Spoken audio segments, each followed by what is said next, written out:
Hey guys, Pat here. So we're talking about the 2018 Oscar nominations. Now, typically I would be doing this by myself and I would just be going through the list in a very quick, 5 to 10-minute video at the longest, and I would go, okay, here's what I think, blah, blah, blah. But last year, I had a fun time doing this kind of more podcast version of this with my friend Scumbag. Now, Howdy ho. yeah, he's here. So we're gonna do that again because I think we both really enjoyed it last year, and this time there'll be a lot less Milo Yiannopoulos being Yeah, discussed. we talked about him like for 30 minutes, something like that. Yeah, we talked about him for 45 minutes before we got to the Oscars. Yeah. Then we talked about the Oscars for like 2 hours or something like that. Yeah, it was insane. ridiculous.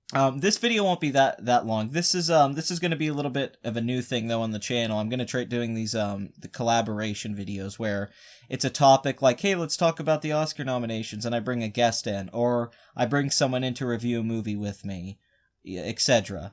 So if you guys like this, give us feedback in the comments, and we'll try and keep this going. But Scumbag's one of my only friends who actually pays attention to the award season at all. Most people don't care, especially today, because they're unbearable to watch, I'd say, anymore. They're not even fun anymore in that generic, entertaining way they used to be fun. But at the same time, I think that we both agree that there is something to celebrating achievements at the end of the year, and we both like a lot of these movies. I haven't seen every film nominated, and I'd like to say I haven't that. either.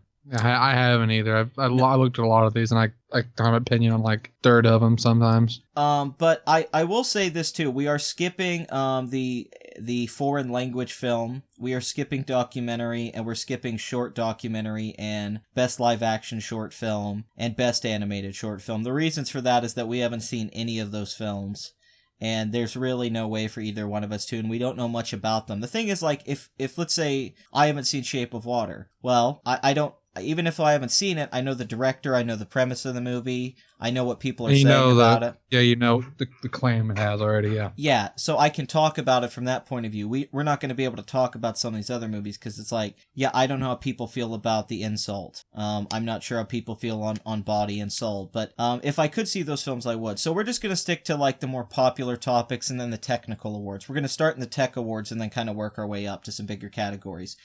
I guess this is us doing that Gold Derby thing. You ever watch those a-holes, the Gold Derby? No, I'm not familiar with them. It's a website where they make the Oscar predictions. It got really big because you can go make your predictions. It's kind of like fantasy football. Oh, damn.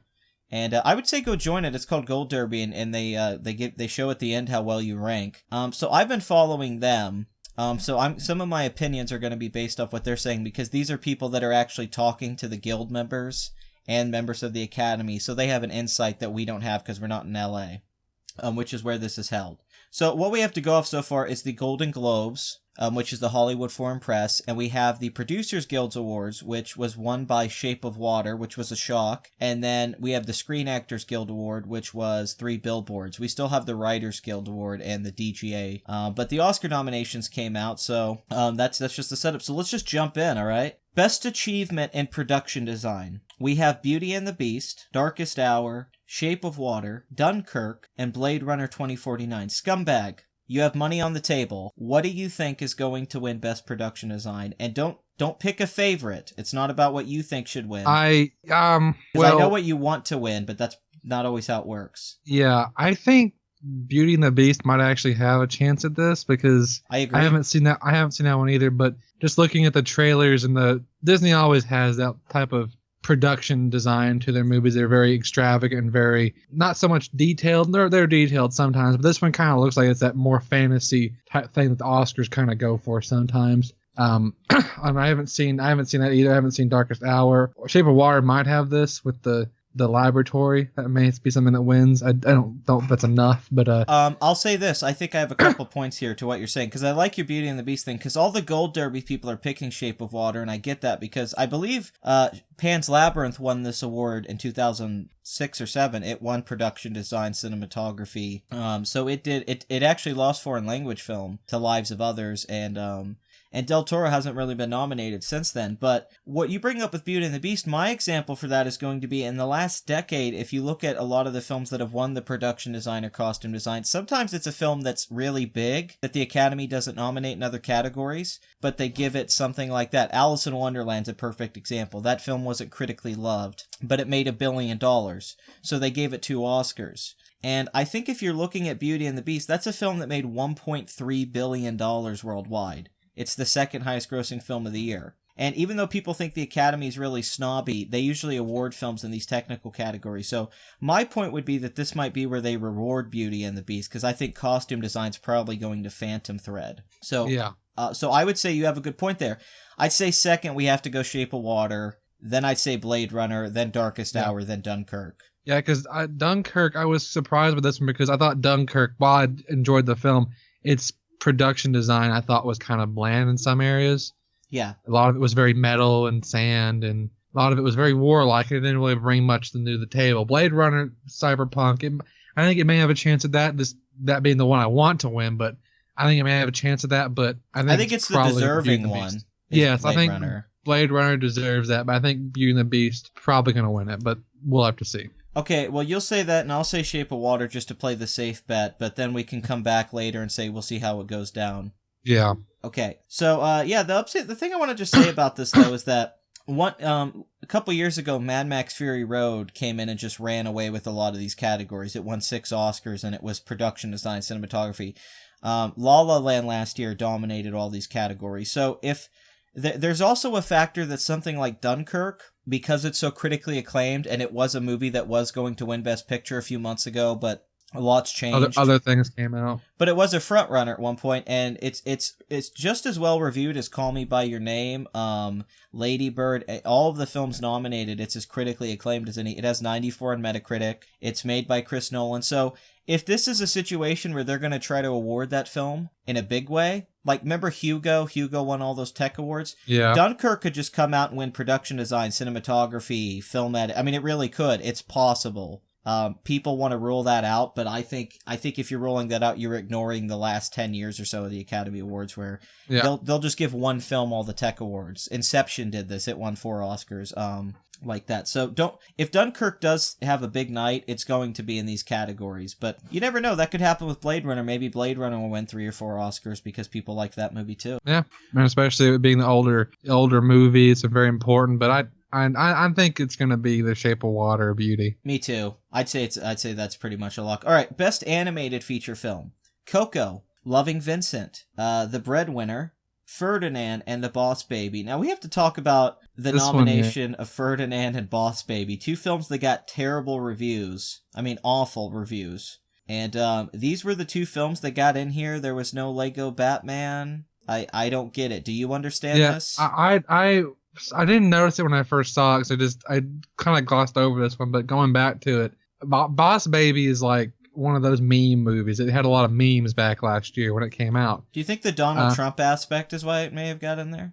I honestly don't know. I think they just probably put them there to have them there. But see, they're how many are they allotted here? Like 6, I think, or is it 5? I believe it's 5. It's 5. Okay, well, I still don't know why they wouldn't at least nominate Lego Batman, even if they weren't going to win. Even if they're going to be, I think it's going to be Coco that wins this. Yeah, but even easily. if it's like they're going to give it to Coco, like Ferdinand and Boss Baby were panned. Can you at least give a movie that had at least a decent reception, and have it there over these 2 movies? I don't think that those are like. I was really stupefied by this when I got to looking at it, because it just doesn't make any sense to me. You know, my theory on it now that I'm looking at it, I'm looking at this year, and this was just kind of a bad year for animated movies. I'm looking at it like it was the Emoji Movie, Cars 3. Outside of Lego Batman, there really wasn't a lot of options behind Coco. And Lego Batman itself isn't even perfect, but I think the animation itself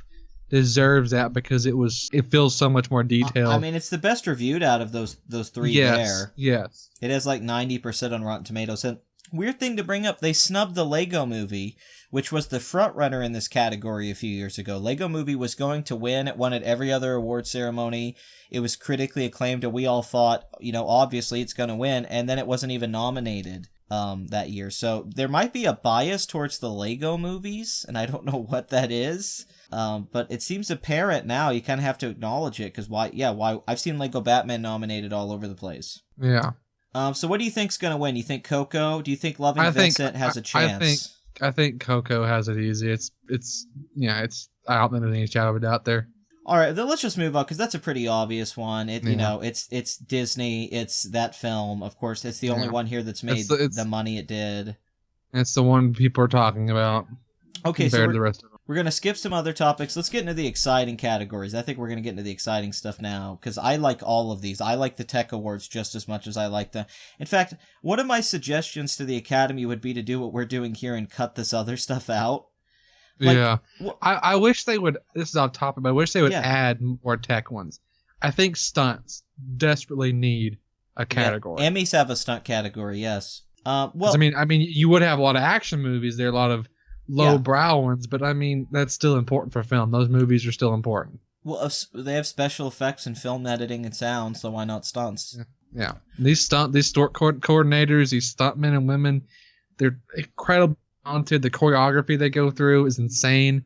It's art in and of itself. I think it desperately needs a category. Well, the problem here is that the show runs like 3 hours, if not longer. And the problem is because of how they have it structured. Like, let's say somebody wins Best Documentary Short, and they go up and give a really long speech.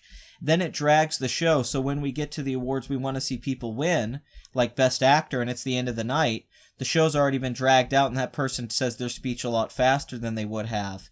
So, in my opinion, it should be a 2-hour show, and they should give out, like, the animated short, documentary short, all that before at a separate ceremony at the ball thing they do. And they should only focus on... They should keep foreign language, documentary, and animated film. Feature, yeah. And cut everything else. Yeah, the shorts winning at the Oscars, I don't know why they... It's not me. I love short films. I think they're great, but it's just, yeah, most people haven't seen them, and it just drags the show out. They spend a lot of time giving those out. And sound mixing and sound editing instead of just sound might be... Even though I get they're different things, it's still like, did you really need to do that? Because then it just gives out more awards. Okay, Best Achievement in Music Written for Motion Picture. Dunkirk, Hans Zimmer. Last Jedi, John Williams, which is just that arbitrary, they have to hand him out a nomination because this is the Meryl Streep of composers. Yeah, now every time, John Williams over the last, I'd say 10 years especially, has done very bland scores. And they almost always get nominated at the Academy Awards. 3 Billboards. Phantom Thread, this is Johnny Greenwood's first nomination. He wasn't nominated for There Will Be Blood or Inherent Vice or The Master. I don't know if he worked much on Inherent Vice, but The Master, a lot of people thought he was going to get nominations. And Desplat for Shape of Water. Now, before we get into this a little bit, I just want to bring up Phantom Thread had a surprising showing today. Yes. This even shocked the Gold Derby people. Now, this is PTA's best reviewed film since There Will Be Blood. It has 90 on Metacritic. It's got like 93% on Rotten Tomatoes. It's got Daniel Day-Lewis. But this wasn't showing up anywhere. At the Golden Globes, it didn't get anything. It wasn't getting nominated at the Guilds. This film wasn't showing up legit anywhere across the board. So a lot of people thought that it was just going to get 1 or 2 nominations, like costume design and supporting actress, and that's it. And it actually got all of the big nominations today outside of screenplay. And that was a big shock. So what do you think's going to win score? Only one of these that I have personally seen is Dunkirk's. But Desplat, he's been nominated several times before, I think. A few times at least. I think he may have a chance at it there. I think he's got it. I think it's a lock, honestly, that it's Desplat. Yeah.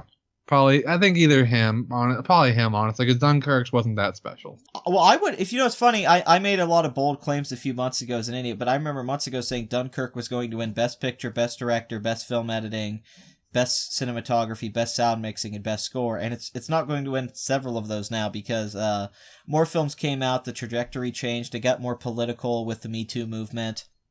That's the reason James Franco didn't show up here today, who was getting nominated everywhere else.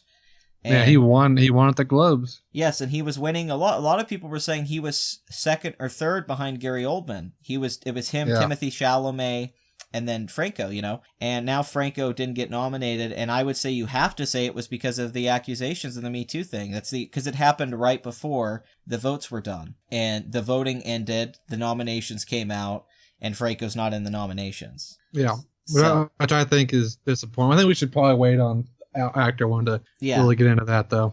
But I think Desplat has this one too. I do too. I'd say, yeah, if there's a surprise, it would be Johnny Greenwood. That's a possibility that it could be the out of the box, because he, the fact he got nominated is weird. But yeah, I'd say Hans Zimmer's got a shot here, but I'd say because the Academy and the awards, they all just seem to love Shape of Water. It's currently the best picture frontrunner for a lot of people. It's between that and Three Billboards right now. And because of the ballad, which is a preference-based thing, a number 2, number 3 film can win. This is how Moonlight beat La La Land last year, or how Spotlight beat The Revenant. Yeah, that's a good point too. And we screwed up last year. We both said La La Land was going to win. And everyone said La La Land because it was that movie. It was that about Hollywood.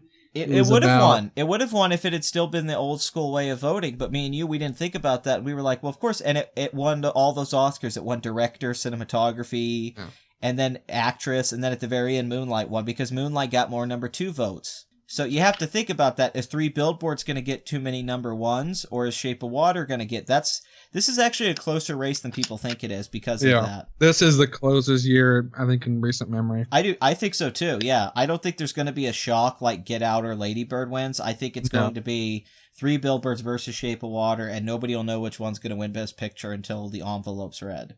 Let's move on up to the East Side. Best Achievement in Music Written for a Motion Picture. Call Me By Your Name, The Mystery of Love, which I don't know why they picked this song.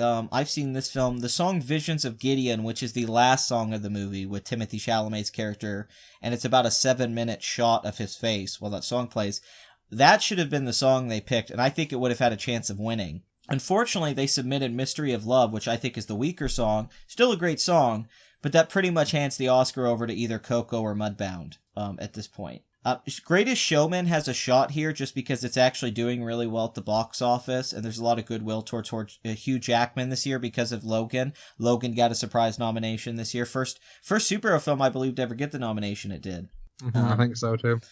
So I'm just going to say Coco has this one, but Mudbound could win because they want to give that film something, or Common could win from Marshall. But yeah, I'm thinking Marshall may have a chance at this too because Common's nominated. You're not wrong. Common, he did win this before for Selma. I've seen Mudbound. I've seen Coco, and I've seen Call Me By Your Name, but yeah, it's tough because they give this to animated films most of the time. La La Land was the freak last year because it won Best Song, but these guys who were nominated for The Greatest Showman, they wrote the music for La La Land. So, are they going to be double winners? Maybe. This is a tough one to call. What would be the one you wish would win? Even though I haven't seen any of these movies here. Okay. I just haven't. I really want to see Call Me By Your Name. I'm hoping to see it before the Oscars, but I don't know. I'm thinking probably Coco is going to win. Honestly, I think you're going to be right there. Well, it's Robert Lopez too, who did Frozen and Book of Mormon, Avenue Q, and yeah, I think the Academy loves him. Best Achievement in Makeup and Hairstyling. Now, last year, this was a controversial one. Controversial. Yeah, because Suicide Squad won. And it was just like... Oh, my God. I can't remember. I'll never forget that. That's the time they really did a good job there. It's funny because DC won an Oscar before Marvel did. Yeah, and for easily one of the worst superhero films. It's like, how did that happen? But this year, I think all 3 choices are great. These are the ones I would have picked. Darkest Hour, Wonder, and Victorian Abdul. I haven't seen Victorian Abdul, directed by the great Stephen Frears, who did the movie High Fidelity, The Queen, Grifters. Very good filmmaker. But it looks like one of those films that would get nominated for this. I would say Wonder any other year, but I feel like because Gary Oldman's going to win Best Actor, they're going to go with the double thing here and give the best makeup to Darkest Hour. I think Darkest Hour has this one easy. Yeah, in any other year, though, I would say Wonder would win because Wonder's makeup's a great achievement. And I'm actually kind of shocked Wonder didn't get more love. It surprisingly got good reviews. It's a very popular movie. It made a lot of money, and the people love Jacob Tremblay. And I thought he had a chance of getting in here like supporting actor or maybe screenplay for Steven Chbosky, but I think all they got was makeup. So they might give it to that movie just out of like... But I'm kind of going with Darkest Hour because of the Gary Oldman factor, and that film's being nominated for a lot more stuff overall than Wonder. Yeah. But I do kind of get I get mad them winning in this case. Like, oh wow, an actor's in Churchill makeup, and then you win the Oscar for that just because the actor's in makeup, like the Iron Lady or something. Yeah. I find that very annoying, but I guess that's just how it is. There's only 3 nominees in that category. They should probably take that up to 5 because, God, makeup and hairstyling, that's every movie. Yeah, I feel like that should have had a few more nods. Even if you're not going to give the win, just nominate a few more just to have it. Yeah, something like, you could give another one for something like a Planet of the Apes or something, one of those kinds of movies. That people really liked. Best achievement in visual effects. I'd say this is pretty obvious, no surprises here. But we'll have to talk about what's going to win because I don't think this is an easy answer. The obvious one I don't think is the winner. Blade Runner 2049, Kong Skull Island, War for the Planet of the Apes. This was a good year for monkeys and apes and all. Mm-hmm. Guardians of the Galaxy Volume 2, and that's Star Wars The Last Jedi, which I think has no shot at winning this. Yeah, that's the one. I just no. I think it's now. Here's the thing: the obvious answer, and you probably agree with me, is Planet of the Apes because this is the 3rd film. It's the most acclaimed. They have snubbed this franchise for the last 2 times for this. They got beat. The first movie got beat by Hugo, which is ridiculous for special effects, and the second film I can't remember what it lost to. I believe it was Interstellar, which is more fair. I can see that. Yeah. But this year, you would think, okay, well, it's going to win because it's the last one, and this is the one they're going to give it to. But I think you could make a great case for Blade Runner 2049 to win this. Yeah, absolutely. That's, again, my personal pick. But Blade Runner, I think, again, like you said, all of these are really, except for, maybe, I don't know. I think all these could win. But I think Blade Runner has a better shot at it, maybe. I do, too. Know. I think people are going to be ready for that. I think everyone's going to... Because I've done this 2 times before where it's going to be the Planet of the Apes movie and that weight of special effects. That's amazing. It is. It's groundbreaking. It looks better than Avatar ever did. But I think the Academy really wants to get... Because Blade Runner's nominated for 5 Oscars. And War's only nominated for 2. And the thing about this is... Blade Runner was a film at one point we were talking about possibly getting a Best Director nomination, a Best Picture nomination. I mean, this is Denis Villeneuve, who Arrival last year got nominated for 8 Academy Awards and won for sound editing. So, and I think Guardians of the Galaxy 2 might be the odd one out here that might win. But I think if the Academy wants to reward Blade Runner, like if we have a Dunkirk situation, then I could see Blade Runner winning this in cinematography and sound editing. But if it doesn't go that way, this is War for the Planet of the Apes. Yeah. I think it's probably either Blade Runner or War. Yeah, I don't think Kong, Star Wars, or Guardians are good. I agree. None of those. No, none of those. At this point, I'd say it's a coin toss. I'll say this to you guys. If you're watching the Oscars that night, and Dunkirk or something wins score or something out of the ordinary wins, like if Wonder wins makeup, then maybe think that something like Blade Runner, then change your vote a little bit. You can start telling by early in the night where it's going, that things are going to be off. That's how La La Land tricked us. It was winning everything it needed to win until the very last award. And even that one, we got tricked. It ended like the actual movie La La Land ended, where you get Isn't it funny that the way they won Best Picture was how La La Land ended, where it's 2 versions of a reality, and then it goes back to reality. That was great. I'm gonna take the wild thing here. I know everyone's gonna say War. I'm gonna go with Blade Runner. I think it's the wild card. I think it's got a shot.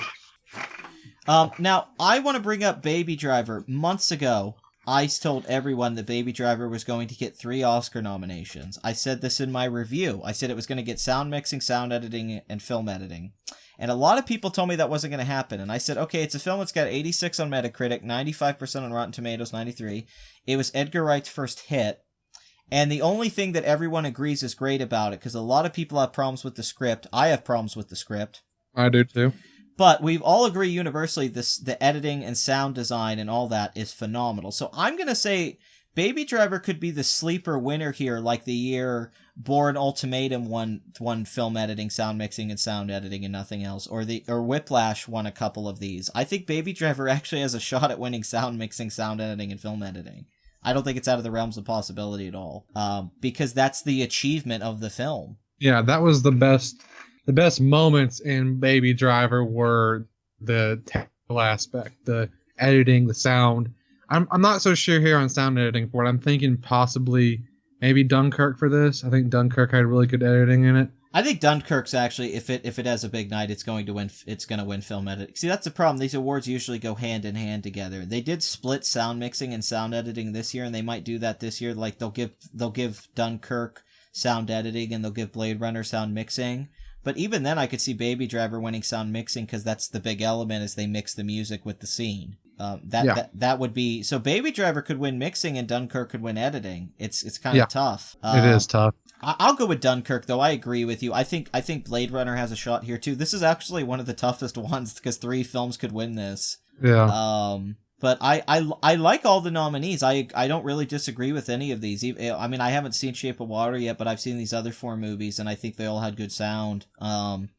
I think Dunkirk has terrific sound design. I think it's the way they use those planes when they come in. It's incredible. I mean, it's a movie of sound, really. Yeah, Dunkirk, I think the sound was its biggest point, I think, because it played with sound so well, and Nolan let them, he stripped things down, and he let sound kind of come up a little bit, I think, because just the bullets ricocheting off things, something you just wouldn't see in movies. You wouldn't hear in movies, I guess you could say. You wouldn't hear it. They would kind of be glossed over, but he went through, it was very detailed in sound. Well, to me, what was great about Dunkirk is what he chose to not show and present, and what he did choose. Like, everything that was chosen had purpose. Yeah. And that created a sense of restraint, which made the movie feel grander and more epic than it would if you threw everything in there. Like a lot of epic movies do. It was nice to see something that was just stripped down. Here's my thinking. Christopher Nolan's movies win this a lot. Dark Knight won sound mixing. Inception won sound mixing and sound editing. Interstellar was nominated for this. So I think the safe bet is definitely Dunkirk for sound editing. I think that feels like the right one. But you never know. Shape of Water could win this if they have a big night for that movie. Maybe that movie will win 8 Oscars or something. Okay, film editing. Now, I, Tonya got in here. Which is pretty interesting. This is a film that's been doing a lot better than people were expecting. I think a lot of people thought it was just going to get like a couple acting nominations, and that was about it, but it's been getting nominated in a lot of different ceremonies. So we have Baby Driver, I, Tonya, 3 Billboards Outside Ebbing, Missouri, which is good for that film because it's a Best Picture nominee, and you typically want the film editing nomination if you want to win Best Picture. Shape of Water, and Dunkirk. So I'd say the 3 Best Picture frontrunners are 3 Billboards, Shape of Water, and Dunkirk, and they're all in here. The weird thing is Baby Driver and I, Tonya are 2 films that aren't nominated for Best Picture, and they're in here. So that's kind of weird. So could this be a Baby Driver wins film editing and nothing else type of situation? I think that's probably if Baby Driver gets an Oscar win, if they get an Oscar, I think it's going to be film editing. I think this is its best shot at winning one. I mean, I think you could make the argument it was the best edit. It was the most complex editing of the year. Yeah, because Edgar Wright, where he kind of fails when it comes to writing, maybe character development, I think he makes up for in editing. Because Shaun of the Dead, all the Cornetto movies have brilliant, crisp editing. It's just perfect, right? Well, like this film, Baby Driver had that too. Any issue I have with this film is in the scripting stages, not what the editors did after the movie was done. You would have to rewrite the movie to fix the problems I have. The editor wouldn't be able to fix a lot of these problems. Yeah, you have to have reshoots. But I'm going to go with Dunkirk. I think Dunkirk's going to win this. Lee Smith. He's never won this, I think. He might have won. No, he was snubbed for Inception, which was controversial because a lot of people thought Christopher Nolan should have been nominated for director. And of course you nominate that film for film editing. I mean, there's so much going on in that. And Lee Smith has been snubbed a lot. I think Interstellar actually got a nomination, but I don't think he's ever won in this in a Nolan film, and I could see them giving it to Dunkirk just because Nolan and Lee Smith and that factor. Yeah, just because the Oscars, even if there's a better movie that came out that year, like last year with Score, I think there were better. Not last year, it was 2 years ago with Hateful Eight. Yeah, but Morricone, Morricone got it, and I think that his score wasn't that great. Now I think it was Sicario's score.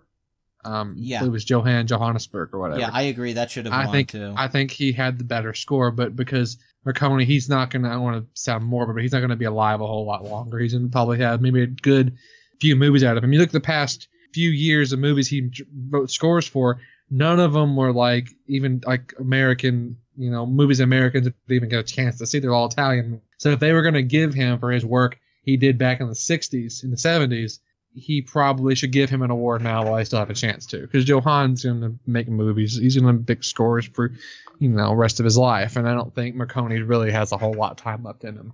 I'm going to throw out the weird one here. I think Three Billboards has a shot at winning film editing because if it wins Best Picture, and Martin McDonagh was not nominated for director, which was a big thing. So if Three Billboards is going to win that night, then it could be a weird thing where it wins actress, supporting actor, picture, and then film editing. Because I think could be. So I'd say this is actually a tough one because the obvious answer is Dunkirk or Baby Driver, but this could be a thing where Shape of Water or Three Billboards wins if the Academy wants to give one of those movies Best Picture. Yeah. So this is honestly another tough one. I think Dunkirk's the safe bet, but I think Baby Driver or Three Billboards could win this. And so yeah, I don't know. I mean, if Dunkirk's already winning sound mixing and sound editing before that, then I think it's pretty much got a good chance. But if it's not winning before that, then I'd be very skeptical of it winning film editing. There's a chance Dunkirk could win nothing. Yeah, it could be that year. Sound mixing. Now this is one I think Dunkirk has pretty much locked up, but I once again, it would be Baby Driver and then Blade Runner, would be the other two that I think have a shot, but I think, Baby Driver probably has the more impressive sound mixing, but I feel like they're just going to give Dunkirk a lot of these tech awards. Yeah, I think that too. I feel like Dunkirk may just win all these tech awards. I do too. And that it doesn't win Best Picture or Best Director. I feel like if it's going to win a bunch, it's probably going to win. It's going to win these tech awards. Well, because if you look at it, if it wins sound mixing, sound editing, and film editing, then it has 3 Oscars. That's probably what they're going to give it. Those 3 right there. But if Baby Driver could win this. I think Baby Driver sound mixing is the fact that it got nominated throws it in the conversation. And I believe it's been winning this, and so it's been winning film editing a lot too. It and Dunkirk have been competing at the awards, so I think it could be a thing where Baby Driver wins sound mixing, sound editing, and film editing. It could go either way. But I would like to see something like Blade Runner win in one of these categories. But yeah. I have a fear it's not going to win in any of these. I think it's like Blade Runner and Dunk. It's like one of them is going to get all these tech awards. It does feel that way. Yeah, I feel like as Dunkirk, it's the seasoned director. It's his newest movie. They haven't awarded him a lot recently. I think that's probably going to be it. Or Blade Runner could get it because it's this critical acclaimed sequel to an old franchise.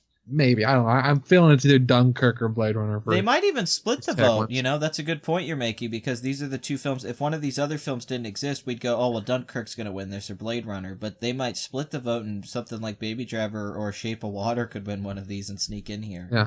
I would say Star Wars has a shot, but Force Awakens didn't win anything, and I don't really think Last Jedi's going to win anything either. But if it did win, it would be a sound Oscar. It would win for sound mixing or sound editing. Best Achievement in Costume Design. Beauty and the Beast, Phantom Thread, Victoria and Abdul, Shape of Water, and Darkest Hour. Now here's the thing. You thought about Beauty and the Beast winning production design, and I brought up the Alice in Wonderland thing. That's also possible in costume design, that movie could win. I think this one's either going to be Beauty and the Beast or Phantom Thread. I think Phantom Thread is probably the front runner because they're not going to give this movie anything else. It's probably going to get this, maybe.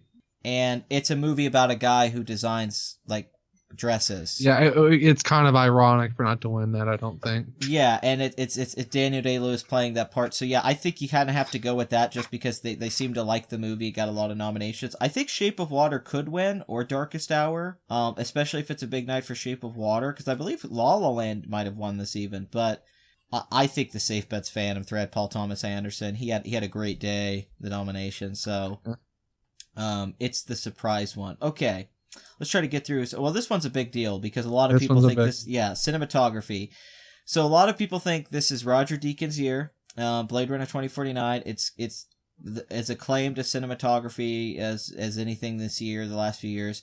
I would say before that movie came out, Hoyt van Hoytema for Dunkirk was the front runner. I think he was going to win until 2049 came out. Yeah, I would say that it's arguably Christopher Nolan's best looking movie, and it's arguably his best, even better than the work with Wally Pfister. Wally Pfister won best cinematography for Inception.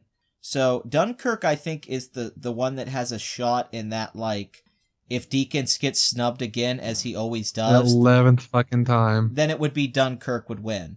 Yeah. But I think this is Deacon's year, although I have Uh, said this before and been yeah, wrong many, yeah, many, many times. yeah. I said this back in with Sicario and Prisoners. Yeah, every I one of them. I've been I wrong. think 2049. I think honestly, it looks better than both those movies. Just the complete composure of his shots, every frame in that movie just felt like it had just hours of work put into it because he got everything there. Well, I He just can't believe he captured didn't this win for Assassination of Jesse James by the coward Robert Ford. He was that nominated for that and No Country in the because same year. yeah, in Assassination, like there's still like little light there. You wonder where he got light from. Yeah, well, he uses He like managed it. pretty much natural lighting. I saw an interview with him recently, and he talks about he doesn't like any post correction, color correction. He doesn't use a lot of filters. He does it all in camera. A lot of the stuff in this where people go, that looks like color correction. They actually got that color in camera in 2049. That's not correction. That's not all special. Yeah. That's not editing. I was gonna say one thing he said talking about he doesn't like post. First time I've ever heard this being said by a production, but someone behind the camera. He said, "Do not go see the 3D version of Blade Runner." Yeah, I've never heard like someone say, "Don't go see a certain version of the film. Go see the 2D one." Right? Just figured he kind of get like chastised for that, but you can tell. I mean, I've watched both the 3D of Blade Runner and the 2D.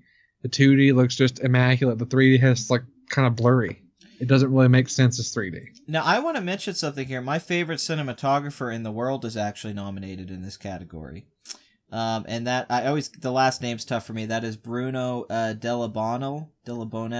And a lot of people are going to hear that name and they'll be like, who is that? Well, once I start naming a couple of his movies, you'll be like, oh, okay. He is most famous for shooting Amelie, which is a very acclaimed film for its visuals, but he's worked with the Coen brothers on Inside Llewellyn Davis. He shot Harry Potter and the Half-Blood Prince, which is the best-looking Harry Potter film. And he's been nominated for 5 Academy Awards. I think he is, in my opinion, because I think a lot of people would say Roger Deakins or Lubeski, who won 3 years in a row, but he's actually my favorite current living cinematographer. And I've always wanted him to win here, so I would like to see him win for Darkest Hour in that sense, but I think he has movies ahead of him, even though he's not a young man. I think Mudbound has a shot too. You know, if it's not Deakins, you kind of have to... But it just feels like it's Deakins. He's been winning everywhere else. Everyone seems to be behind him. This is where they're going to reward 2049 is in this category. I think this goes back to what I was saying earlier. Like they just tell the Academy will award somebody, you know, after a long career like Deakins has had. And I think Deakins has got a long career ahead of him still. I think this is his time to win it because they've snubbed him 10 other times besides this. So. No, I think it's even... God, it might even be more than that. 14. This is his 14th Oscar nomination. I don't know where I got fucking 10. Well, no, you're close. He's lost 13 times. That's insane. So yeah, 14th nomination. Typically you don't get nominated that much without winning at some point. So yeah, I think this is his year to get a win. I agree, and that's the most acclaimed thing about the movie. It's like Baby Driver with the film editing. Oh. People who don't like 2049 compliment the look of the movie. They don't like the script, which is fine. But yeah, nobody has talked bad about the cinematography or anything like that. But like I said, I think Dunkirk had this in the bag. I think if Dunkirk had come out in November and maybe had more love, I think Dunkirk could have won some of these, but it got all the nominations it needed, but it feels like the Academy doesn't really love it. No. I think there was a time they probably did, but then other things happened, and that they're just not gonna. Yeah, but yeah, I think Blade Runner's the safe choice, and then it would be Dunkirk, and then I would say Darkest Hour probably would be number 3, because I've heard about that too. The Darkest Hour cinematography is very good. I'm kind of shocked Call Me by Your Name's not in here, to be honest with you. And the director too. That cinematography to that film is kind of like it's brilliant. It's one of the great achievements of the year is how that film looks, and they kind of ignored it in that regard. Call Me by Your Name didn't have a great showing, and at one point Call Me by Your Name sounded like a film that could win Best Picture. Now it's not even in the conversation for Best Picture. Okay, now we're in the Screenplay Awards. Now I think this one of these is not a close race. The other one I think is one of the closest races in a long time. So adapted screenplay I don't think is a close race. Original screenplay, I think it's just a guessing game with any of these films what's going to win Best Screenplay. Outside of The Big Sick, Get Out, Lady Bird, Shape of Water, or 3 Billboards could win Best Screenplay. Any 4 of those films could win.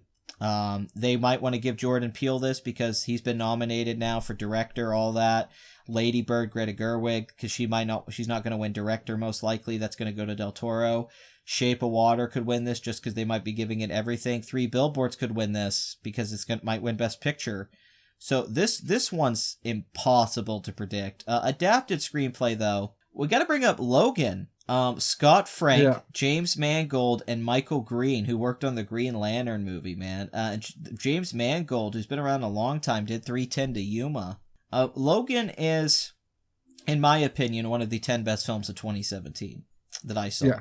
Especially the first two acts. I don't think the third act is as good as the two acts before, but those first two acts are pretty much as good as a movie could be like that. And the thing about this movie is that it was very critically acclaimed, and there was talk that it might get Oscar nominations, but we all laughed because comic book movies do not get Oscar nominations. The only major win is Heath Ledger for Best Supporting Actor. Even Dark Knight, that was acclaimed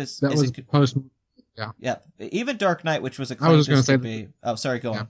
I was just going to say the reason he won for Dark Knight was because he passed away. I still think he would have got nominated. Yeah, he would have got nodded. I don't think he would have won it, though, if he's alive. But he definitely would have got nominated, and that doesn't happen much. But the thing is, though, is that even that film got 8 nominations, and that was the only major category, that and film editing. I believe it got nominated, Lee Smith did there. But Dark Knight didn't get screenplay, director, any of that stuff. Controversial that was.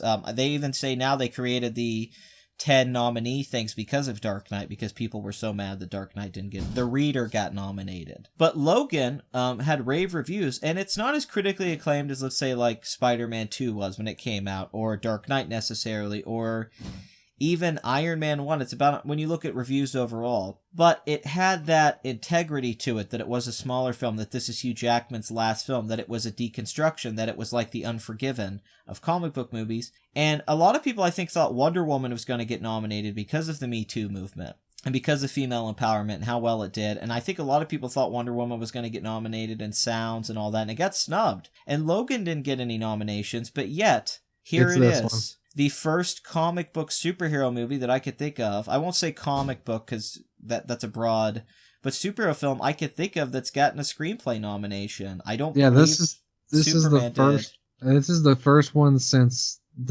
Heath Ledger to get like a major nom here. Yeah, and it's crazy. It's adapted screenplay, which is something a lot of comic book movies I think have deserved that nomination because they are adapted from books. And this is a nom for the director, Michael Green. He worked on the Blade Runner screenplay with Hampton Fancher. So this is just a big deal. I mean, I think if people thought Logan was going to get nominated, it was going to show up in like sound, or like maybe Patrick Stewart could get in there. But I don't think anyone thought the screenplay was going to get nominated at the Oscars. So this has no chance of winning, but it's still awesome. Yeah, I'm happy they nominated it. Me too. Mudbound, I think, even though it's a very acclaimed film, I don't think has much chance. I think The Disaster Artist actually has a possibility of winning this because it didn't get the Franco nom, and they do seem to like this movie. Aaron Sorkin wrote Molly's Game. He was snubbed for Steve Jobs a couple years ago. And then we have Call Me By Your Name, which was written by James Ivory, who's a famous filmmaker who made The Remains of the Day, Howard's End, A Room with a View. The obvious choice would be Call Me By Your Name, because this is the only place they're going to give this film anything, and James Ivory's a veteran. But can you make the argument for Aaron Sorkin or The Disaster Artist, which is written by the writers of 500 Days of Summer? I don't know if I can make it for Disaster Artist, but I think Aaron Sorkin, maybe his year in Molly's Game was acclaimed for its direction. I'm not too familiar with the movie now that I think about it, but it was direction that was kind of critiqued for, but I think his screenplay is pretty good from what I understand. Yeah, that's what I've read too. Well, it's his first time directing, but yes, Sorkin's screenplays are usually acclaimed. I could see him winning too, but I think it's going to be Call Me By Your Name. Yeah, I do too. Okay, original screenplay though. This one, I have no idea. It could be any of these. Except Big Sick. I think Big Sick. It's funny. Once again, that was a few months ago. If you would have asked me, I think I told you this. Big Sick. I would have said Best Picture, Best Screenplay nomination, Best Supporting Actor, because this film had rave reviews. It had 98% on Rotten Tomatoes, 87 on Metacritic. It was an Amazon movie, which was Manchester by the Sea was too. Mm-hmm. Judd Apatow produced it. It's about an immigrant romance. So it just seemed like an Academy Award film. It seemed like it would get loved, and it got a SAG nomination, SAG Ensemble, and here it is with one nomination. But Get Out, Jordan Peele, this movie's been doing way better at the award ceremonies than I could have ever thought. This has been nominated everywhere. It got the SAG, DGA, everything. Get Out could win. Greta Gerwig, Lady Bird, been getting nominated everywhere. One of the films in contention for Best Picture. Shape of Water could win this, and Three Billboards won the Golden Globe. But the Writers Guild hasn't happened yet, so Yeah. we don't know where the writing... Because the Golden Globes are a separate thing. The Hollywood Foreign Press is not the same people voting for this stuff. So who do you think's going to win this? I mean, if you just had to go off just trying to eliminate, process of elimination. I don't think Lady Bird... maybe. I don't think Get Out. Get Out was probably... the nomination is the award it's going to get. Big Sick, I don't think. I think it's probably Three Billboards or Shape of Water. I think it's going to be Three Billboards or Lady Bird. I think Lady Bird could win this because they'll want to give Greta Gerwig. Give her something. And Yes. I like her as an actress. Me too. I haven't seen Lady Bird yet, but I still like Three Billboards for this. I do too. I think you're making the smart choice only because he didn't get nominated for director, so this would be the award Martin McDonagh would win. If it wins Best Picture, I think it's going to win that and Best Original Screenplay.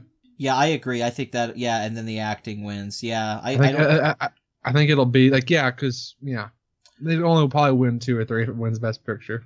I'm just saying though, I wouldn't rule out Lady Bird or Get Out in this though. There could be a weird thing, where it's just for solely political reasons. I would say not because these films are both very acclaimed. Get Out was a huge hit and has great reviews, and so does Lady Bird. But the Me Too movement, female empowerment, give her the screenplay or Get Out. Black filmmaker. Three Billboards is kind of about that too. Yeah, no, I agree, but it was written by a man, is what I'm thinking. Yeah, a white guy. Are they going to want to give this? A white male? Yeah, it's weird. That's a negative we have to bring up when we're talking about giving these out, but you have to bring that up. It's very uncomfortable for me to say that. I would hate to say, oh, this movie's black, it's not going to win. But in today's world, you have to say that. You have to factor in the white. Gotta love Hollywood. Okay, achievement in directing. I'm just going to say I'm very mad about this, and I knew it was going to happen. I hate that Jordan Peele and Greta Gerwig got nominated. I'm not too bad. Jordan Peele actually did a great job directing. I have more issues with the script of that movie, but he actually is a very talented director. Greta Gerwig, I know Lady Bird's acclaimed. I've seen it. I gave it like a 7. The direction's the weakest thing about that movie. You and I, Scumbag, we could have directed that film with that screenplay. I'm not kidding you. It's like, you ever seen those indie film festival movies that only cost like a few $100,000? You know what I'm talking about?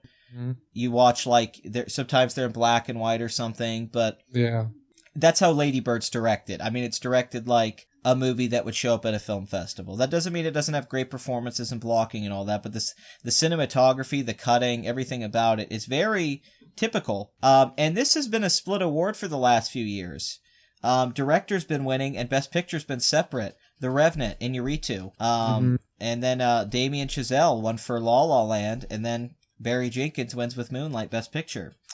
Birdman won Best Director and Best Picture, but that was crazy. At that time, a lot of us thought Boyhood was going to win and Birdman was going to win Director. Gravity won Best Director, 12 Years a Slave won Best Picture. So who wins Best Director doesn't have to win Best Picture, but I say Christopher Nolan was the frontrunner in this when Dunkirk came out, and he remained the frontrunner until Shape of Water, and I say if you don't pick Del Toro, you're kind of crazy and haven't been paying attention. Yeah, I think... Because Del Toro's been winning everywhere. Yeah, I think Dunkirk... I think Del Toro has... I would love to see Christopher Nolan win for Dunkirk. Me too.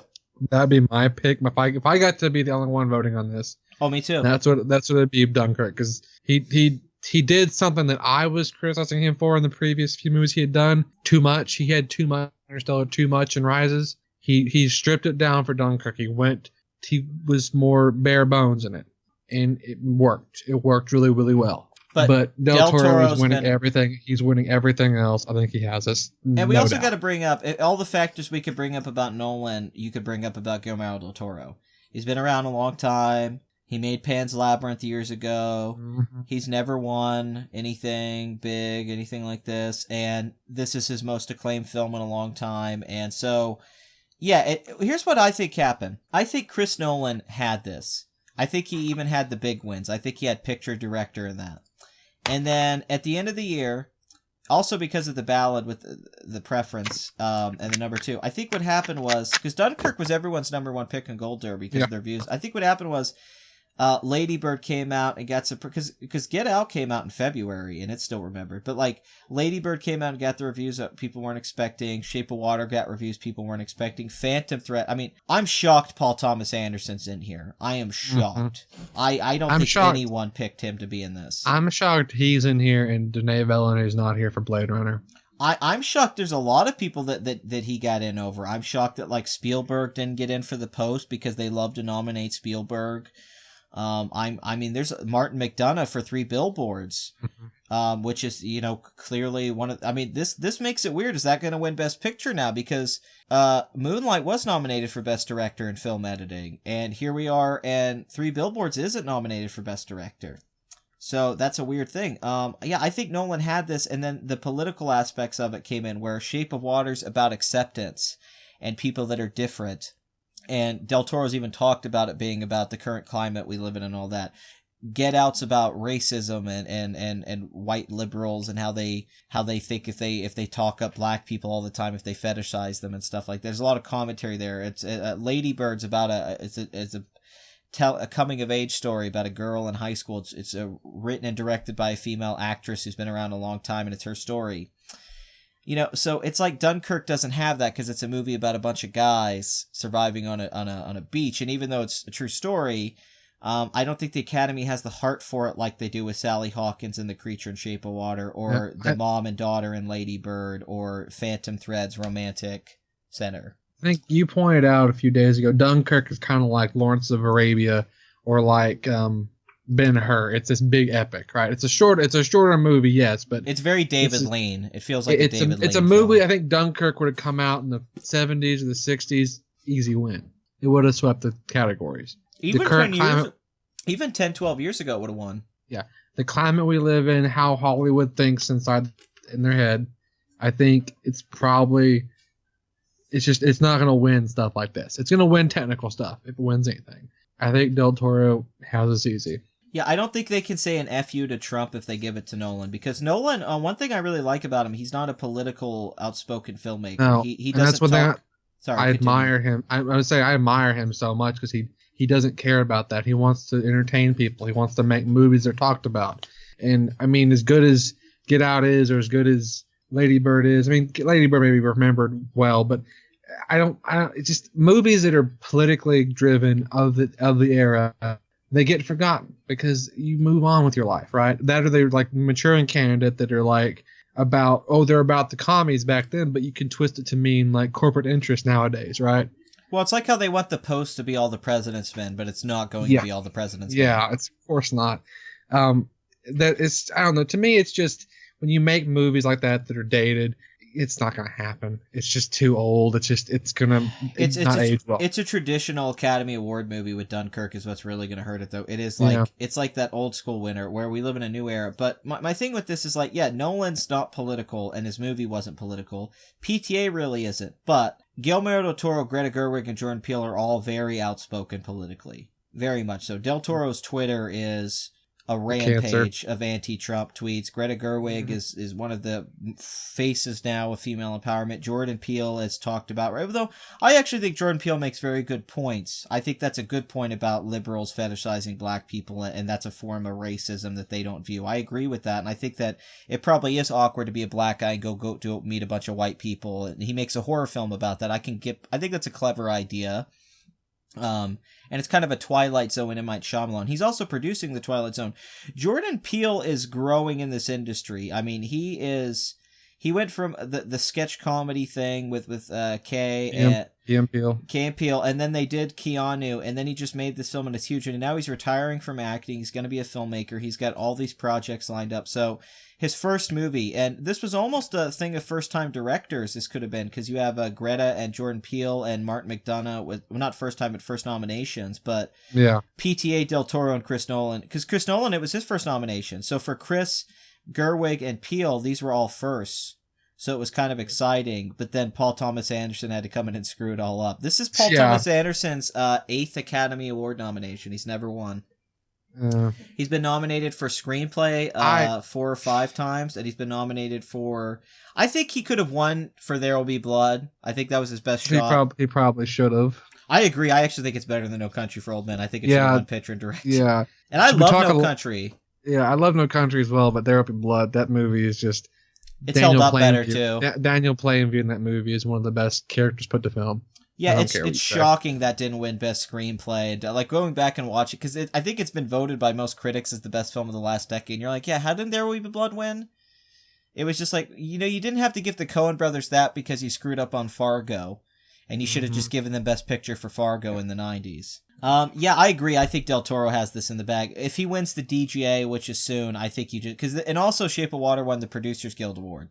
Yeah. And I don't know when the DGAs are. They're soon, and I would say if he wins that, then it's a lot, because the Directors Guild's they're never wrong. They haven't been wrong in years. I feel bad though. I really wanted Christopher Nolan to win this, and I feel bad. I think his directing achievements being overlooked because of politics and the kind of film they want to nominate. But I'll also say them nominating Paul Thomas Anderson is inspired, and they could have ignored him. And he's a better filmmaker than most directors working today. Even films of his I don't like are impeccably directed and made. Yeah, even like Inherent Vice, it's just not like a perfect film. It's far from it. No, I did kind of like his directing. I do too. A lot of good cinematography. He's a wonderful artist, and I've kind of been missing the Boogie Nights, Magnolia, Paul Thomas Anderson for a while, but yeah. I'm very excited for this movie. It sounds good. I fear it's really funny. And it overperformed. But yeah, I'd say this is Del Toro's year, and man, it's so weird because this is one of those things, like, could Greta Gerwig sneak in and just be some crazy plot twist where Lady Bird wins everything? But I think Del Toro's been doing the speeches right. It's a movie about diversity. It's a chick she's a mutant, and she can't communicate. There's an evil bad guy, Michael Shannon, who's great at playing over the top bad guys.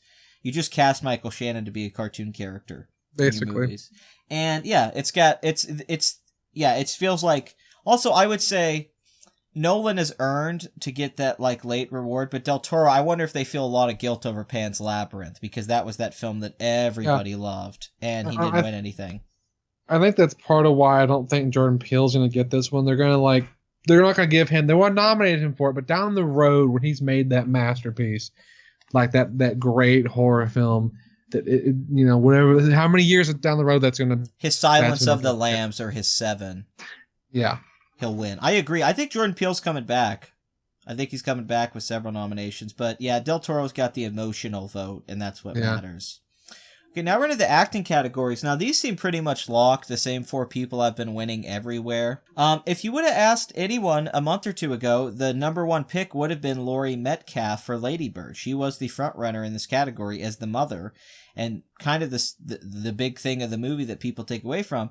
And Mary J. Blige received a lot of acclaim for Mudbound, but there was all this talk kind of underground about Allison Janney, who's an actress I love. I've loved her forever. She's been in TV and countless movies. If you see her face, you're like, oh, I know that chick. And there was talk about her in I, Tonya as the mother, as the villainous mother character to Margot Robbie. But it just seemed because Lady Bird was getting all this acclaim and love and has 98% on Rotten Tomatoes or something, you're like, well, Lady Bird's going to win this. But then Allison Janney's been winning at every single show. And I believe she won the SAG, so you kind of have to go with her. Even though Leslie Manville in Phantom Thread I've heard great things about. And, of course, you got Octavia Spencer, who won for The Help, being nominated for Shape of Water. But it feels like this is Allison Janney's to lose, and I don't really see... If she didn't win, it would be Laurie Metcalf. I don't think any of these other women have a chance. It's either the sister from Roseanne or... I mean, that's who she is. She's the sister from Roseanne. She's Sheldon Cooper's mom. But yeah, I would have said her even 2 weeks ago, before the Globes. I would have said her. But Allison Janney is just winning everywhere. So it's kind of. I think it's either her or Metcalf as well. Yeah, I honestly I would have said Mary J. Blige even a while ago too. But yeah, not at this point. Supporting actor. Now this was crazy because earlier in the award season, everyone picked Willem Dafoe. Willem Dafoe was the front runner in this category for Florida Project. This is an actor who's been around a long time and never won. He's a veteran. Everybody loves Willem Dafoe. He's been around since the 80s. He's great.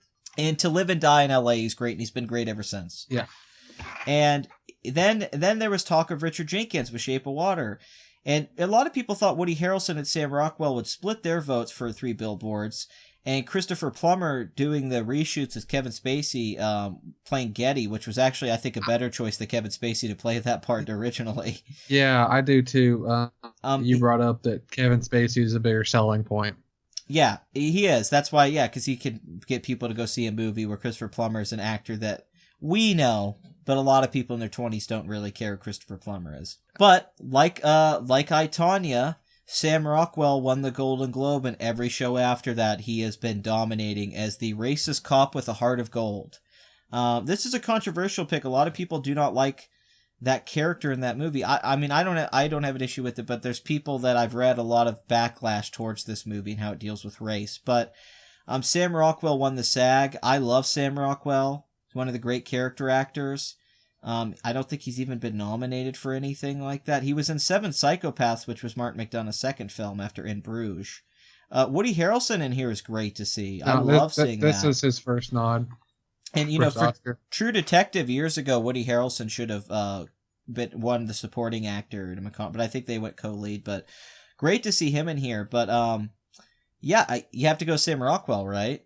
Yeah, I think it's Sam Rockwell. I want to touch, though, I think Christopher Plummer, probably because of the reshoots and just that kind of pressure he probably had. That's probably why he got a nod here, I think. I agree. The reshoots with all money was like kind of unprecedented. That hadn't been done before. Well, also it was a stance against sexual assault and harassment. Yeah. It was Ridley Scott saying, we're taking this guy out and he's not in this movie. And we're going to lose money. And the Academy's going to be supportive of that. But Christopher Plummer's just a great actor. Yeah, he's a terrific actor. So, but I think Sam Rockwell, it's funny, Willem Dafoe a month ago, I would have said him, 100%. Florida Project, the little movie that could from Sean Baker, the director of Tangerine, the film that was shot on an iPhone with really good lenses. But we're gonna, honestly though, I can't be upset with this. I love Sam Rockwell, and it's going to be awesome to see him win an Oscar. It's going to be great. He's an actor that I think has never gotten a role worthy of him, outside of Confessions of a Dangerous Mind, probably. But I'm glad that somebody finally gave... Because Sam Rockwell's so good, that and Moon, and nobody gives him a script that's as good as he is. He's always showing up in, like, these really okay movies or indie films, but he's never really in that, like, end-of-the-year Best Picture. Okay, let's move up to actress in a leading role. We have Frances McDormand, who's previously won for Fargo. Meryl Streep, who's won several times for The Post. Nominated several times as well. Saoirse Ronan. I always have trouble with her name, but I think it's Saoirse Ronan, who has been nominated a lot. She was nominated for Atonement. This is her third Oscar. Yeah, and she's a young, up-and-coming... I mean, she's been around a long time. Atonement was a big deal, but she was in Hannah. She was Lovely Bones. She got a lot of acclaim for that performance. She was in that movie Brooklyn, Nick Hornby, that she got a nomination for. So I'd say she was a lot of people's pick because Lady Bird's about her. The movie's named after her, and it's based off Greta Gerwig, who she's playing. But I don't even think she's the number 2 anymore behind McDormand. I would actually say Margot Robbie's number 2 behind McDormand, who got nominated for I, Tonya, and then Sally Hawkins, Shape of Water. I think I, Tonya's got a lot of press as of late. Yes. A lot of late press here. I think Margot Robbie may have a chance. I think it's McDormand still. I think that's just pretty much locked. She won the Golden Globe. She won the SAG. She's the veteran. She's the veteran, and that's movies hers again. Yeah. So I think she has it locked down. Yeah, because I love Margot Robbie, and I love seeing her get nominated, and I think she deserves any nomination because I think Margot Robbie's about as good as an actress as we have right now. And I think that she probably has nominations ahead of her. But it's funny, in another year, she would have won. In another year, Sally Hawkins would have won for playing a mute character. In another year, Meryl Streep would have won. All 5 of these are performances that could have won Best Actress. All 5 have the pedigree. But 3 Billboards is Frances McDormand's movie. She hasn't quite been in something that's got this high profile in a while. And Yeah, she won back for Fargo with that great role, and that her husband wrote, and here she is again. And yeah, you have to go with her. I kind of hate the Meryl Streep nomination, but I hear she's actually pretty good in that movie. But she's just the one they have to give. She was in the movie that year. You better give her a nod. Yeah, Ronan I think would have won this, or Robbie. I think Robbie actually would have had a really good shot if Frances McDormand hadn't been in the movie, because it really comes across like they just love Frances McDormand right now. I think Ronan and Robbie, again, I hate to go back to this again, but they'll get their win in a few years. They'll get their win. I think they're both talented actresses, but this is their first few nods here. You know, a lot of these actors, you look at that Emma Stone situation though, where Emma Stone won. Yeah, she only had a couple noms. Yeah, that could happen, but I mean, I can't really. I have to go back and look last year, but that was the only standout role that I thought about last year. I mean, we remember doing our predictions. Well, no, Arrival, but she didn't get nominated. We both wanted Amy Adams to win. Yeah, Amy Adams was again fucking retarded snub. Anyway, yeah, she should have won last year. Amy Adams. Out of what was nominated, I think that was the only one that made sense last year. This one, again, I think it's McDormand. I think it's easily her. Yeah, she's winning all this work, and she's the veteran. She's a great actress. Well, speaking of that, then we have our other five here, which we could bring up the James Franco situation. Now, Denzel did get nominated at SAG too, I believe, for Roman J. Israel, and Daniel Kaluuya's been building up. I mean, God, that film came out in February, and it's shocking. Daniel Kaluuya, the lead of Get Out, has been getting Best Actor nominations all year. I mean, his performance was acclaimed, but I thought for sure he would be forgotten about. So you have Daniel Day-Lewis, Denzel Washington, Timothée Chalamet, Gary Oldman, and Daniel Kaluuya. Now, my heart says Timothée Chalamet should win, but my mind knows Gary Oldman's going to win. This is, Gary Oldman, his sixth nod, I think. I don't even know. I think he's only been nominated once before this. Oh, no, he's nominated. This is I don't know where I got more out of that. Tinker Tailor Soldier Spy, yeah, it's one nomination. But he's done this type of role before. He's gotten in this heavy makeup, and he's transformed where he's, like, unrecognizable. I think this is his year for that, maybe. Daniel Day-Lewis, I mean, I heard his good performance, but I don't think it's enough to really... I don't even think Day-Lewis is the number two. I think it's Timothée Chalamet, whose performance at Call Me By Your Name is universally acclaimed. And my favorite performance of last year. I think Daniel Day-Lewis and Denzel are just we have to give him a nod, right? Yes. I think it's Timothée Chalamet or Gary Oldman easily. You know, it's funny. I would have said, because how Franco won the Globe, and Disaster Artist, him directing it in the movie about movies, and how he was going around to all these shows with Tommy Wiseau, and it was killing. He was on Howard Stern. He went on like Colbert with Tommy. He went on all these shows. He did all the press, and everybody was loving it. And Franco has been nominated for 127 Hours. And as someone who's seen The Disaster Artist and didn't like it very much, the only thing I did like was James Franco as Tommy. That's the one thing that was really good. But consistently good. The movie has good bits, but I'm kind of a book purist with that story. But the thing with James Franco is that he was getting it everywhere. I mean, I believe he got the SAG. He got nominated across the board. He won the Golden Globe musical and comedy. And then, as some of you may know, about, I'd say, a week ago or so, Ali Sheedy and several women on Twitter started to say that he had sexual misconduct on sets, the movies he directed and stuff like that. And he was on Colbert and kind of got grilled, and it got worse and worse. And it was right after the Golden Globes was so political with Me Too. Seth Meyers let the women speak at the beginning. James Franco talked, and Tommy came up and tried to talk. It was the best moment of the night. He had all this goodwill because of Tommy, as people wanted to see Tommy Wiseau at the Oscars. And now James Franco's not nominated after what happened, and it feels like that was not that Denzel or Daniel may have not get nominated anyway, but it feels like James Franco would have taken Denzel's spot, and Denzel got in here because of what happened. Because nobody's talking about Roman J. Israel. Yeah, I don't think... I think that's probably the biggest reason why. Like you're saying, the preference thing. I think that's... He may have been on a lot of people's preference list still, but just he wasn't high enough to get a nod for it. Well, I think what's the thing happened, he was probably written down a lot, Franco. And then once it happened, the votes weren't done because it's a later Academy Awards, and a lot of people probably just voted him down real low after that came out, and he probably didn't get in. I think he was honestly making a campaign to possibly win and beat Oldman because he had the pedigree to go with it. The movie was building so much hype and now it's just deflated. A lot of people want Timothy Chalamet to win this. He was also in Lady Bird, and I've universally, it seems like a lot of people want him to win, but people who play Winston Churchill win always. Every actor who's played this part has won at the Emmys or the Golden Globes. If you play anyone that's a political figure, if you play any historical figure like this, somebody famous, and you do a role like this, you typically win the Oscar.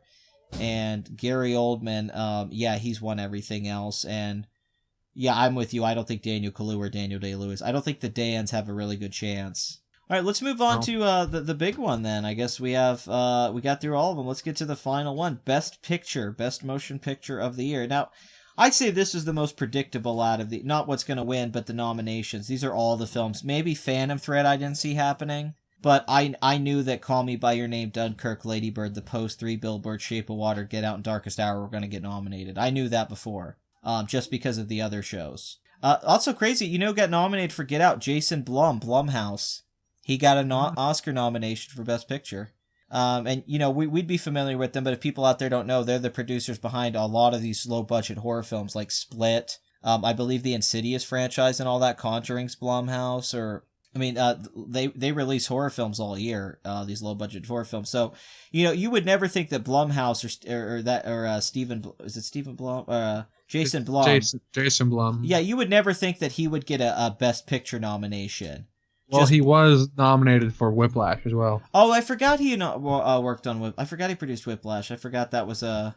Yeah, but for a horror comedy, I definitely wasn't expecting, I guess. Yeah. Not for one of these kinds of movies. No, maybe a Whiplash-like movie, yeah, but not Get Out. Yeah, because Whiplash, but the genre bias towards Get Out, I thought would keep that from happening. This also might just be a celebration of the studio. Blumhouse had a terrific year. If you go look, I'm going to go look at something real quick just to make sure that I have my information all correct here. I got to go down and see where Get Out's box office is. But yeah, I believe that Blumhouse released like 5 or 6 movies this year that were all huge hits. I know they released Get Out and Split that were both big hits, but I think they might have released Annabelle Creation and another movie that did really well. So yeah, it's crazy to see him here. But yeah, Call Me By Your Name, let's just eliminate the ones that don't have a chance of winning. Call Me By Your Name had a chance to win months ago. It had the reviews, it had the love. It just didn't catch on. For some reason, this isn't the Moonlight of the year. They're not into this movie as much. Darkest Hour, is it going to win? But it's crazy it got nominated. This is Joe Wright, the director of Atonement and Pride and Prejudice and Hannah. Get Out, I think, has a shot to win. It could be that Moonlight Spotlight where it wins 1 or 2 Oscars and it wins Best Picture because it could be a number 2, number 3 because people want it to win. But the ones I would eliminate would be Call Me By Your Name, Darkest Hour, Phantom Thread, and The Post. Every other film up here, I think, could win Best Picture, which is 3 Billboards, Shape of Water, Lady Bird, Dunkirk, and Get Out. Now, Scumbag, with everything that we've talked about and what we know, what's going to win Best Picture? I think 3 Billboards. Yeah, I wonder with that too. That number 2 vote's just throwing me off. Is it gonna be Shape of Water or 3 Billboards? I still feel Billboards, but Shape of Water is like I said, like it's really close amongst like 3 Billboards, Lady Bird, and Shape of Water. Those are my picks. This isn't like Dunkirk, Moonlight. I mean, this isn't like Moonlight, La La Land, where we went into the Oscars like, well, La La Land's gonna win, and this is a year where it's like, well, crap, 2 or 3, like Lady Bird could win. It could win screenplay and picture, and that's it. Lady Bird could be like the number 2 one for a lot of people, and it just completely surprise Shape of Water or 3 Billboards. I think 3 Billboards, I think you make me worry because 3 Billboards is probably going to be number 1 for a lot of people. Yes, that's the thing. If everyone votes it thinking it's going to win, that might hurt it. Yeah, I think Shape of Water, I don't think Shape of Water is like number 1. I think it's a number 2 or 3. I still think 3 Billboards is going to have enough. I do. I'm hoping Shape of Water, because it got 13 nominations, the most out of anything, might get a little bit of like a backlash. Maybe it won't just get, I don't know, because 3 Billboards, is that going to get a backlash? Maybe when they go into the Oscars, 3 Billboards won't be everyone's number 1. Maybe it will be like number 3 and it can win. But then Lady Bird to me feels like a strong number 2 possibility. Yeah. Just because. Where Dunkirk, I think, basically out of it, and Get Out's pretty much... I don't think Get Out and Dunkirk are going to win, but yeah, I don't know. I think this is like a coin flip on Shape of Water and Three Billboards right now. Because the night of will probably have a better idea, but even last year we got thrown off with. But like, okay, if Three Billboards doesn't win screenplay and it doesn't win anything outside of acting, then it's probably not going to win Best Picture. Is my idea here, or if it doesn't win film editing. Yep. If Shape of Water wins director like we think it's going to win, and more than we think it's going to win, I think you kind of have to think it's going to win Best Picture. But I agree with you. I think it's going to... I have this weird gut feeling, too, and I think you got to follow your gut. I think Three Billboards, it's its year. I think it has too much going for it. It feels like Shape of Water is probably the current frontrunner, and it is on Gold Derby just because it won the Producers Guild Award, which is huge, and it's going to win the DGA most likely. But La La Land won the Producers Guild Award, I believe, and then it lost the SAG. It wasn't even nominated, and... the SAG winner was Three Billboards, which is very important to the Academy voting. So I think there's almost like this intensity to vote Three Billboards. I mean, everyone I know who's seen it loves it and thinks it's one of the best movies of the year, but there are people who are against it. But it's almost like there's this defiance to vote for this movie, and it's just becoming a big... That number 2 vote makes it rough, but maybe people will vote number 2 with it just to make sure it gets in there. So... Or they'll think it's too obvious, perhaps. But I don't know. I'd say I agree with you. My gut feeling says Three Billboards is going to win, like, picture, screenplay, actress, and supporting actor, and that's it. It's going to win 4 Oscars. My theory is Shape of Water is going to win, like, director, score, production design, possibly. It could win costume design. It could win all of those awards, honestly. I think Dunkirk's going to win, like, film editing, sound mixing, sound editing. I think Call Me By Your Name is going to win Adapted Screenplay. I think Gary Oldman's going to win Best Actor. I think if they do give Jordan Peele something, it'll be the Screenplay Oscar. He might be able to win that. Lady Bird, that's one that could win that. But I think it's going to be a weird night. Something's going to get shut out or not get what we think. Something freaky is going to have to happen.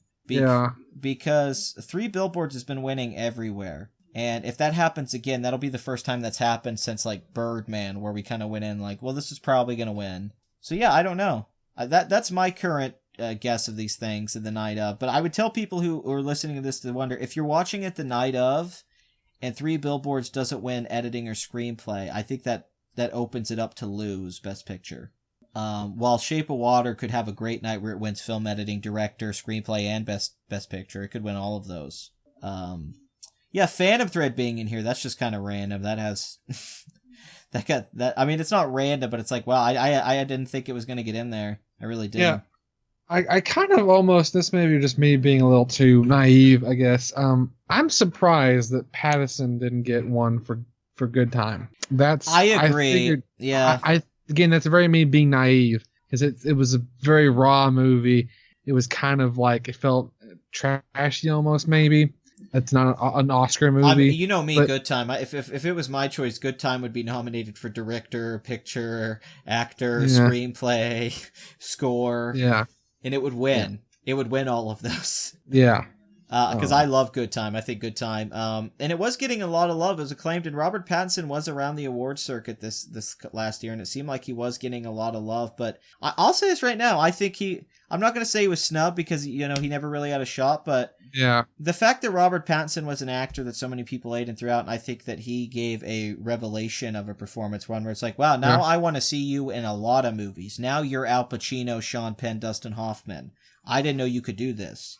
Now I'm on board. Now I'm on the Robert Pattinson bandwagon. But I'm upset with that too. My ideal nomination would be to see him in there. Or the movie for screenplay, because the screenplay's brilliant. How it's structured and reveals things to you. It even has this little mini story inside of it that this character tells that's like its own thing, and it's brilliantly written and ties into the movie. Like you said, it feels like an episode of It's Always Sunny in Philadelphia. It feels like The Gang, like as a movie. So yeah, I think the punk rock choice, putting Good Time in here, would have been awesome, but they didn't want to do that. This is honestly, even though it's the Academy and they put Get Out in here, these are all still pretty safe choices. You got Spielberg, you got Acclaim, you got Lady Bird. Like, nothing in here is that shocking, really. Yeah, there was a few snubs. It wasn't like last year Amy Adams didn't get for the performance of her career, for Arrival. But I was thinking maybe we'd get a curveball here, like Blade Runner gets nominated for Best Picture. I kind of was expecting it to. Maybe again, me being naive, I was kind of at least expecting it to, but I think It it's did. probably one of the next films that would have been on the list. It probably got kicked out by Phantom Thread, if anything, or by some. Yeah, honestly, Phantom Thread probably screwed up a lot of people's day because I don't think anyone Yeah. was expecting all those nominations to come out. So yeah, we have Christopher Nolan, who has been nominated now, I believe, 5 times, and this is his first directing nom. We have PTA has been nominated 8 times. We have Del Toro's been nominated several times. Greta Gerwig and Jordan Peele are new to this. And 3 Billboards, Martin McDonagh hasn't been nominated. I think In Bruges might have been nominated for screenplay. But yeah, I don't know. I guess that's about it. Are you happy with these Oscar nominations, or are you meh? Mostly, I'm happy. Mostly, there wasn't, like I said, not too many surprises. I think the one that made me the angriest was probably animated feature, because Boss Baby or Fur really were panned. They don't need a nom. I don't get why Lego Movie wasn't in there. That's the one that's still that I don't know how to put into words. It just doesn't make sense to me. Do you think Do you think Denny deserved the director nomination over Greta and Jordan? Are you upset Denis Villeneuve did not get the? Because he did get one for Arrival, you know.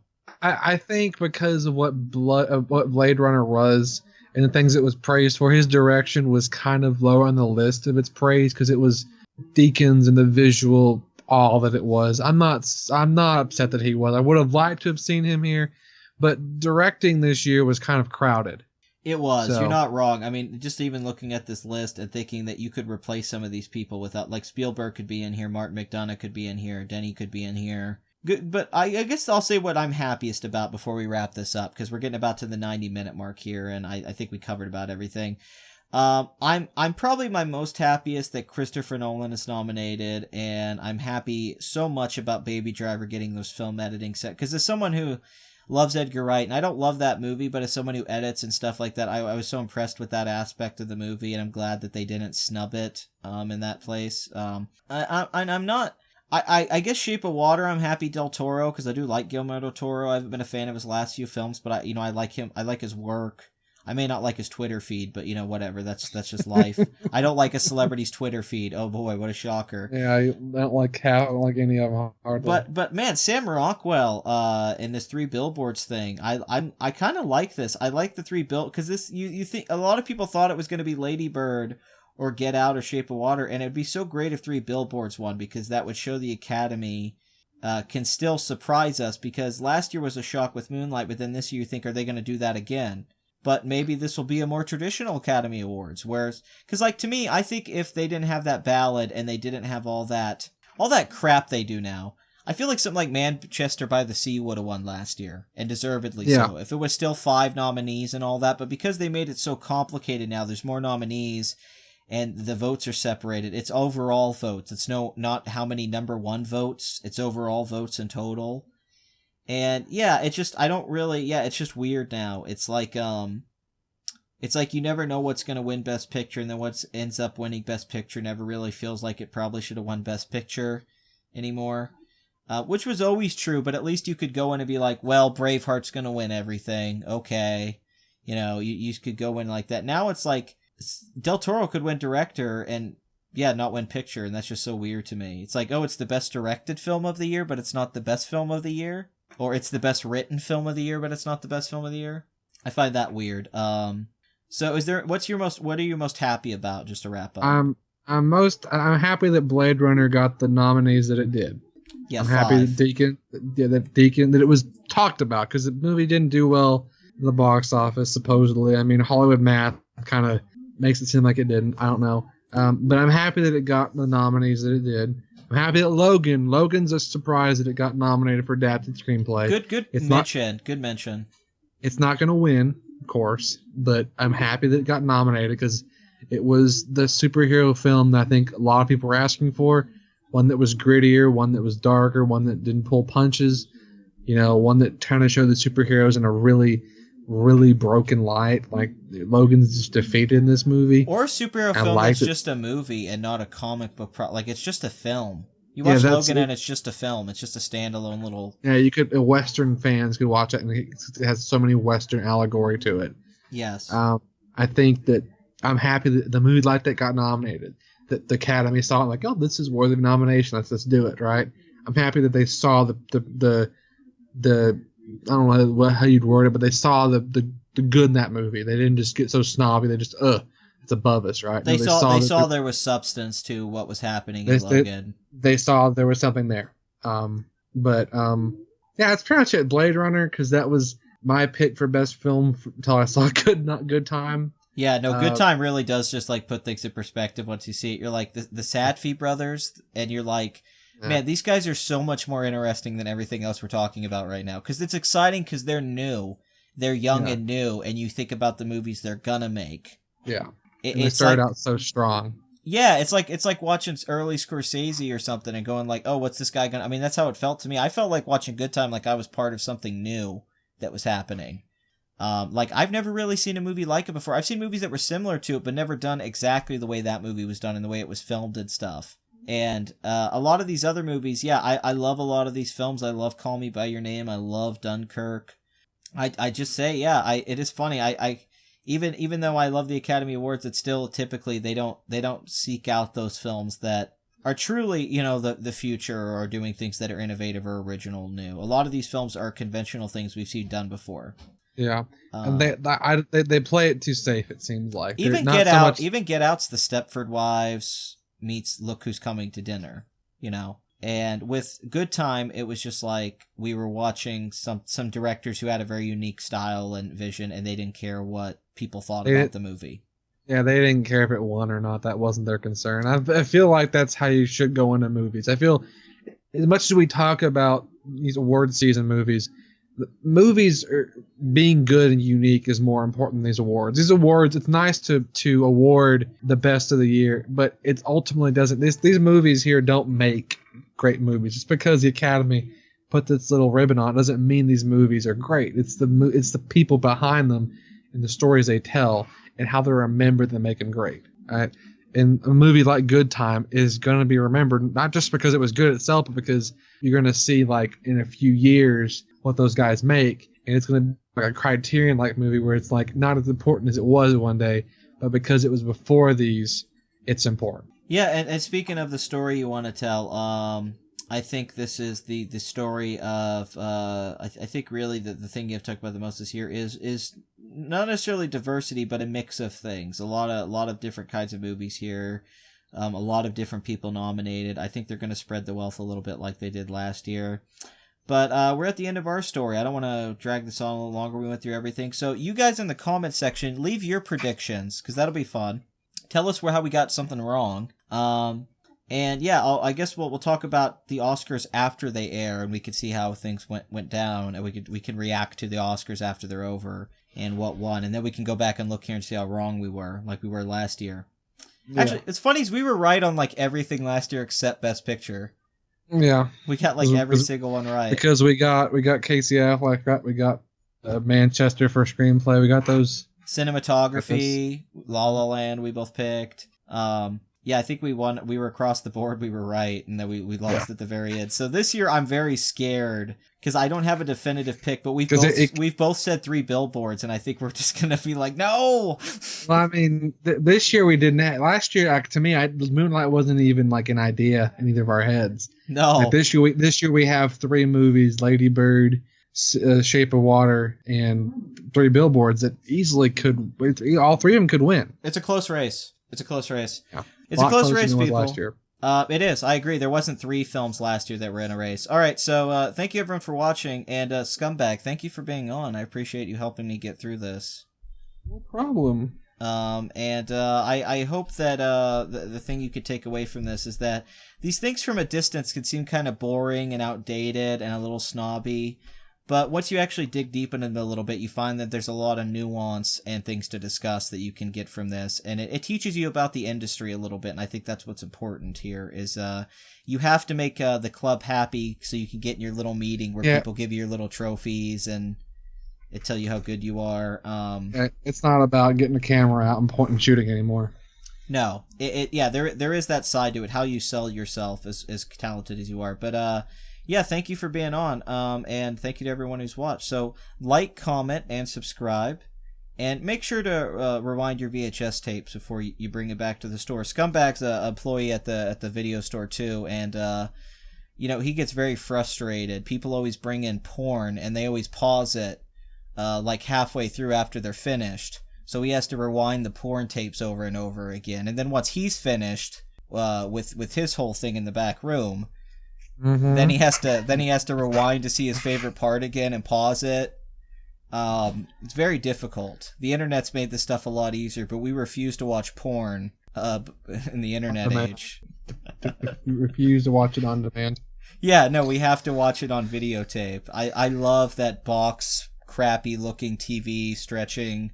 It's I love 480 webcams. Why not? Let's do it. Shoe on Head does it. We can do it. There's no reason to try. But that's it, guys. All right.